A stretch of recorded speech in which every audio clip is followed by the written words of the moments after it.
Hello and welcome to Talking Europe. I'm Armen, Georgian, at the European Parliament in Brussels. Well, the summer holidays are approaching, and a question that will be weighing on the minds of many tourists is Europe a safe destination? How is the tourism industry doing in the face of a wave of terrorist attacks? And also, how should Europe be branded to attract visitors? We're going to be discussing these questions with my panel. Let's introduce who they are. First of all, Claudia Țapardel, a Romanian MEP from the Socialists and Democrats. Welcome to you. Thank you. I'm also joined by two British MEPs, Jacqueline Foster from the Conservatives and Reformists. Welcome to you. Lucy Anderson from the Socialists and Democrats. Hello to you. And Patrick Bontinck, Managing Director of Visit Brussels. Hello. Hello. Normally I'd say ladies first for the first question, but given the makeup of the panel today, I think it's okay if we go to Patrick Bontinck first. Patrick, we're in Brussels, of course. It makes sense, I think, to talk a bit about the fallout of the attacks which struck this city in March. How has Brussels sort of rebounded from that? And also, what's the sort of interconnectedness between European countries when an attack happens in another country? What happens in Belgium, for example? Yes, I think it's important to understand that when you have an attack in a city, it's not only one city which is being touched directly by the reducing of the number of tourists coming to the city. It's all the city we are around. For example, after the Paris attack, we have a down of 20% in Brussels. After the March attack in Brussels, we have a down of 30%. But maybe it's after the Nice attack that we have the worst breakdown in terms of tourism. During this period in August, we have a down of 40% of the amount of tourists directly after the Nice attack. That means that when we have an attack somewhere in Europe, all the Europe has a problem with their tourism. Now, Europe is mostly recovering, and we can see that in all the big cities, the tourism is still growing. That means also that for many people, Europe is safe now. So you're saying that there's actually a resilience, because if you look at the time it takes for tourist numbers to come back up after each terrorist attack, it gets shorter, in fact. Yes, it gets shorter. Of course, there is a resilience. But also, I think everybody understands that the problem is not only in Europe, that the problem of terrorism is in the world. That means that you are not safer in your place than when a city that you are going to visit. That why do you need to change your way of life if you have the same risk everywhere in the planet? I just want to ask my two British guests about how you think Britain has been managing the fallout of the attack in central London and in Manchester. What do you think the response has been in terms of trying to keep tourists coming to the UK? Jacqueline, you first. Well, of course, and Manchester, of course, is very close to me. Yes. Because it's my region. Yeah. But in addition, I had lived in London for many years. But I think from a British point of view, of course, we suffered for decades with the IRA, and so we were under attack really pretty frequently. And of course these later ones, which are, I think, even more difficult, particularly when you're looking at suicide bombers, it really is a challenge. But it is about, I think I agree with you, it's about the resilience of people. I think also if the public sees that the security services, that the government of the day are working hard and they are actually giving the reassurance and making sure there is the support on the ground, I think hopefully then the best we can hope for is that there may be a short-term dip in terms of people coming from abroad into the UK, and hopefully then that picks up. But you are quite right. These are very challenging times. Lucy, any thoughts on that? Well, I agree with that. And I'm a London MEP, and London is the most visited city in Europe, and we want to keep it that way. And I'm absolutely clear that all of our authorities are working to the utmost extent possible to try and ensure that nothing like this can happen, or at least, obviously, we can't prevent all eventualities, but we think that we're doing the absolute best we can in the circumstances, and all resources are being deployed to that effect. To move away a little bit from the terrorism issue, Claudia Țapardel, we're talking about Western European cities that have been struck: Paris, Nice, Brussels, Manchester, London. Do you sense that there is a problem in Eastern Europe, perhaps in Romania particularly, about attracting foreigners, that the cities there don't have the same kind of prestige in a way as these Western European capitals? Is there a mental iron curtain when it comes to tourism in Europe? No, I don't think like that. I am trying here in the European Parliament to promote all the European destination, being from the western part of the European Union or being from the eastern part of the European Union. Of course that maybe some big capitals as London, Rome are more well known than Bucharest or Budapest.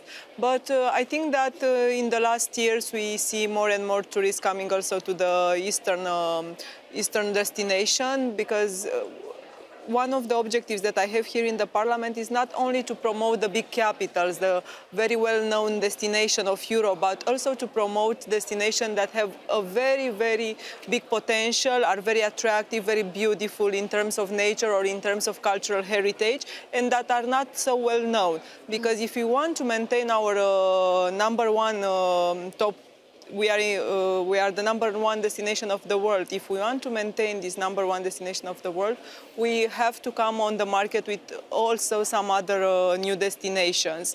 And I don't want to sound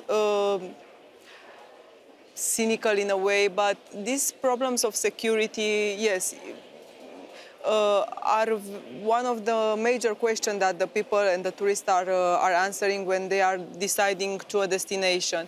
And for us, in these moments, for the Eastern country, it was, let's see, an argument in attracting tourists, because in the last period we didn't confront it with the terrorist attacks, but I think that the most important is to have a more integrated cooperation at the level of the member states to fight these terrorist attacks, because if we are speaking about the tourists that are coming from outside the Europe, let's say from Asia or from America, they are not coming only to visit one destination or one country. They are coming to visit 3 or 4 countries or destinations. And for this, we need to have an integrated cooperation and to assure the security of all our member states. There is an integrated principle in the sense that we want to promote the cultures and the opportunities and the beauty, for example, and the interest right across the continent of Europe and the European Union.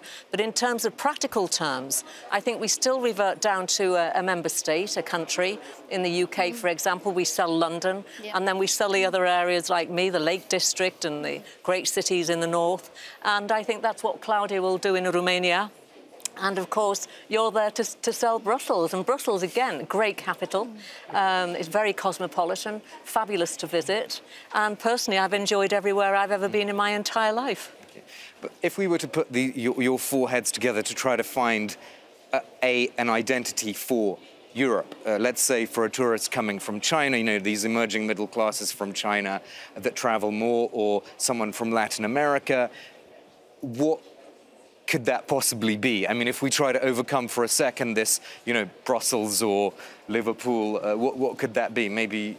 I think the best identity for Europe is diversity. Exactly, yeah. And that's the identity of Europe. Yeah. But that's not because we have diversity that we cannot have a brand.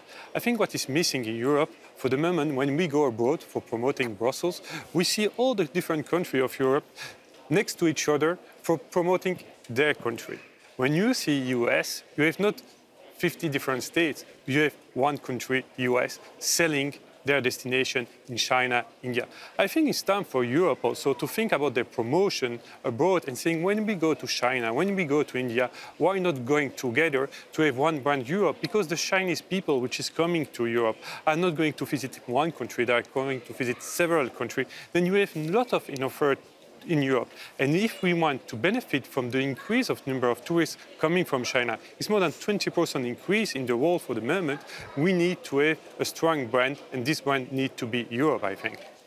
If I can come with some addition to what you said, yes, it's true. We need a brand of Europe that will put the emphasis of the diversity of destinations that we can offer, and also what I'm asking from the European Commission and together with my colleagues from the Transport and Tourism Committee is a EU-wide strategy for tourism, because unfortunately we don't have this EU-wide strategy at the level of the European Union. And of course that when we spoke about tourism, we speak about subsidiarity. But it's in the best interest of EU as a destination to have a EU-wide strategy and maybe also some direct financing from the level of the European Union for tourism and for branding. Yeah. And also it's about consumer confidence as well. When people come and visit Europe, they know that they're going to get treated well. They know that there's going to be a certain standard, and the European Union does set standards in these areas, and I think that's something we should be proud of. So people have certain rights and assurances, and I do think the European Union and the European Commission could do more on that. And some of our colleagues have been pushing on things like travel accommodation, and making sure that people get a good deal and get good service when they come here and are safe. And also we need to think about sustainable, responsible and ethical tourism.